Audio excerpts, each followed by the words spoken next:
अस्सलाम वालेकुम किद्दां तुसीं वधिया हो। उम्मीद करदी है सब खैरिया ना होणगे। अज दी रेसिपी बहुत ही खास होने वाली है। वीडियो का कोई भी पार्ट तुसीं मिस ना करियो। अज बना रहे शामी कबाब और तुहाडे कोल टूट जांदे आ, इहदी वजह भी तुहानूं दस्सांगे। बिस्मिल्लाहिर्रहमानिर्रहीम, बिस्मिल्लाह दी बरकतां। 1 चम्मच मैं लहसुन दा पाऊँगी। आधा किलो मैं चिकन लिया हुआ, चिकन नूं मैं कीमा बना लिया सीगा और इहदे विच मैं हाफ गिलास पानी पाऊँगी। साबुत गरम मसाला जीरा लिया वा और ये विच दालचीनी लौंग सिर्फ ये चीज़ा पाऊँगी। चिकन की अच्छी तरह स्मैल ख़त्म हो जाएगी। हल्दी पावांगी और थोड़ा या नमक। प्याज ये सिर्फ एक पावांगी। मैं छोटे साइज़ का प्याज ले लिया सीगा और ये विच मैं ऐड कर दिता वा। अच्छी तरह मिक्स करांगे। पानी बिल्कुल अच्छी तरह ड्राई करना वा। इहदा आधा किलो चनिया की दाल ली सी। दाल में अच्छी तरह बॉयल कर लिया वा और कीमा भी रेडी हो चुका वा। दालचीनी वगैरह आप निकाल के फेंक देवांगे क्योंकि इसका जायका सारा ये अंदर रच गया वा। और कीमे नूं कुट लेना वा, बरीक कर लेना, चंगी तरह बरीक होना चाहिए वा। और असी थोड़ा थोड़ा करके कुटांगे, ज़्यादा नहीं, एक दफ़ा नहीं पावांगे। और अच्छी तरह कुट लेना ताकि बरीक हो। आ देखो माशाल्लाह ज़बरदस्त लगन दिया वा। शामी कबाब अक्सर तुहाडे कोल टुट जाते हैं, बिल्कुल अच्छा नहीं बनते। और आ देख लो माशाल्लाह पानी इहदा मैं अच्छी तरह ड्राई किया सी और अच्छी तरह इन्हूं कुट लिया वा। चनिया की दाल भी मैं अच्छी तरह बॉयल की सी। थोड़ा थोड़ा करके कुटांगे ताकि आसानी ना कुट हो सके। थोड़ी जी मेहनत करनी पैंदी है, इत्थे थोड़ा जिहा टाइम लगदा वा, पर तुहानूं चीज़ भी बड़ी परफेक्ट मिलती है। और अगर तुसी मेहनत करोगे तो तुहानूं उहदा फल भी मिलेगा। बिल्कुल अच्छी तरह कुट लेना वा। दाल में भी बिल्कुल अच्छी तरह पेस्ट बन जानी है माशाल्लाह, बहुत ही ज़बरदस्त। और देख लो माशाल्लाह ज़बरदस्त। देखो चनिया दा दाना बिल्कुल नज़र नहीं आंदा, बिल्कुल सॉफ्ट हो चुकी है माशाल्लाह। इत्ता दी तुसी कर लेनी और अच्छी तरह मिक्स कर लेना वा इनू। और मिक्स करने तो बाद जिहड़े मसाले आपां ऐड करने आ वो भी मैं तुहानूं दिखा दिंदी हां। अच्छा जी, ये मैं लिया वा 1.5 चम्मच सुक्का धनिया और हाफ चम्मच दादर मिर्च, दरा मिर्च भी कहते हैं, 1 चम्मच गरम मसाला, नमक हस्बे ज़रूरत और लाल मिर्च हाफ चम्मच, हल्दी हाफ चम्मच। ठीक है ना। इन्ना सारिया चीज़ों अच्छे ना मिक्स कर लेना, बिल्कुल अच्छे तरह इन्हों मिक्स करना वा। और हर चीज़ ये अंदर मैं पा दी है, समझ आ गई होनी है ना तुहानूं।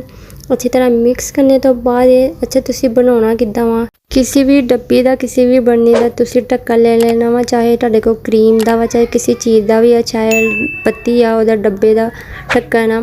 और उहदे विच एक छापर लेना वा, एक कवर लेना वा। तुसी छापर इहदे उत्ते इदां रख के थोड़ा जिहा आपां टिक्की का समान लवांगे। देख लो अच्छी तरह बनाना वा, अच्छी तरह दबा के, बिल्कुल दबा के बनाना वा। जिन्ना तुसी दबाओगे ना बिल्कुल नहीं टुटेगी। अगर तुसी नहीं दबाओगे तो है ना ये टूट जाएगी, ना ही ये अच्छी बनेगी। जो तुसी इन्हूं बनाओगे तो ये टुटदी जाएगी। ठीक है ना। इदा तुहानूं मैं 1-2 बना के दिखा देंदी है, फिर बाकी मैं सारियां बना लूँगी। देख लो बड़ी आराम ना, बड़ी ईजी तरीके ना निकल जाती है। बिल्कुल आसान तरीका वा। जिनको फ्रेम वगैरह नहीं होंगे इन्हां दे वो बिल्कुल इदा बना सकते हैं। बहुत आसान तरीका माशाल्लाह। देख लो मैं काफ़ी सारियां बना के रख लिया वा। अच्छा जी, ਇਹਦਾ मेन स्टेप आ गया वा। ਇਹਦੇ ਵਿੱਚ ਹੁਣ पावांगे हल्दी, नमक, गरम मसाला और सुक्का धनिया, बिल्कुल थोड़ा थोड़ा। ठीक है ना। ਇਹਦੇ ਵਿੱਚ ਹੁਣ मैं पाऊँगी अंडा। अंडे नूं अच्छी तरह फेंट लेना वा, अच्छी तरह ही फेंटना वा, ज़रा भी ये कोई गुठली वगैरह ना होवे। बिस्मिल्लाहिर्रहमानिर्रहीम, बिस्मिल्लाह दी बरकतां। अच्छा जी, अगर तुसीं मेरे चैनल को सबसक्राइब नहीं किया तो जल्दी ना जाके मेरे चैनल को सबसक्राइब कर दो। हुण आपां इहदे विच डिप करांगे, डिप करके फिर घी ते पावांगे। बिस्मिल्लाह दी बरकतां। और इन्ना ज़्यादा घी गर्म नहीं करना, स्लो अग रखनी है ताकि टिक्की अपनी अच्छी तरह पके। टिक्की नूं हालांकि आ चीज़ां पकाइयां होईयां हुंदियां वा, ज़बरदस्त सेक लगा होया हुंदा वा ते पक्का पकाया सारा हुंदा। सिर्फ हल्का जिहा सेक लगाना ताकि अंडा भी जले ना। ठीक है ना। अंडा जलेगा तो यदी टिक्की की स्मैल अच्छी नहीं लगती। अंडा जलिया होया होए बिल्कुल हल्का हल्का अग ते रखना, बिल्कुल स्लो अग ते। ठीक है ना। चलो जी, अगर थोड़ा थोड़ा सेक लग जाएगा तो आप एक साइड ते कर देनी वा। एक साइड ते करने का मकसद ये है कि हल्की हल्की अग ते है ना अच्छी तरह सेक लग जाएगा, अच्छी तरह पक जाएगी ताकि जो इसका जायका हो ना बहुत ज़बरदस्त आएगा। अगर आप तेज़ आग करांगे तब इसका टेस्ट बिल्कुल अच्छा नहीं आएगा और बिल्कुल मज़ेदार। तुसी बाज़ार ते भी देखिया होना किद्दां एक साइड ते रखिया होईयां हुंदियां वा, गरम गरम खाने का मज़ा बहुत हुंदा वा। ਉਮੀਦ ਕਰਦੀ ਹਾਂ ਤੁਹਾਨੂੰ ਵੀ ਪਸੰਦ ਆਏਗੀ। ਮੇਰੇ ਚੈਨਲ ਨੂੰ ਸਬਸਕ੍ਰਾਈਬ ਕਰਨਾ ਨਾ ਭੁੱਲਿਓ।